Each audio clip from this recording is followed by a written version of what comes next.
ஃபின்டாஸ் ஆப்பில் commission wallet மணியை எப்படி டெபாசிட் கொண்டு வருதுன்னு பார்க்கலாம். இதுக்கு நீங்கள் பேலன்ஸ் செக் பண்ணிக்கிறீங்க. இந்த வாலெட்டில் 18 ருபீஸ் இருக்குது.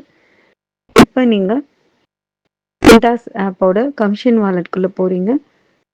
அதில் இந்த வாலெட்டில் பார்த்தீங்கன்னா 1210 ருபீஸ் இருக்குது. இது மெயின் வாலெட்டுக்கு நீங்கள் வித்ட்ராவல் பண்ணுறீங்க.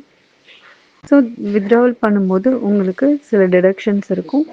அந்த டிடக்ஷன் போக உங்களுக்கு அமௌண்ட் அங்கே மெயின் வாலெட்டில் கிரெடிட் ஆகும். இப்போ பாருங்கள் 1200 இதில் வந்து வித்ட்ராவல் பண்ணியிருக்காங்க. நம்ம கிரெடிட் ஆகிருக்கக்கூடிய அமௌண்ட் 1056. ஏற்கனவே பேலன்ஸ் 18 இருந்ததுனால 1074 காமிக்குது.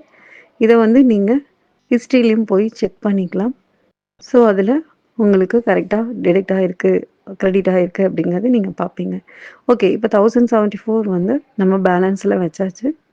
இப்போ நம்ம என்ன பண்ணுறோம் அப்படின்னு கேட்டிங்கன்னா, ட்ரேடிங் வாலெட்டுக்குள்ளே போகிறோம்.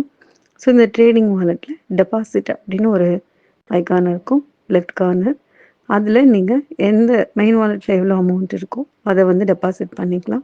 இப்போ நீங்கள் 1000 ருபீஸ் இருந்தது. ஸோ அதை உங்கள் பின் கொடுத்து நீங்கள் டெபாசிட் பண்ணுறீங்க சக்ஸஸ்ஃபுல்லி. இதில் டெபாசிட் வந்திருக்கு. ஸோ 8th ஏப்ரல் இந்த டெபாசிட் இங்கே பண்ண முடிஞ்சிருக்கு. ஸோ இதுக்கான ரிட்டர்ன்ஸ் உங்களுக்கு next day morning 9th April அப்படி நெக்ஸ்ட் டே மார்னிங் உங்களுக்கு கிரெடிட் ஆகிடும்.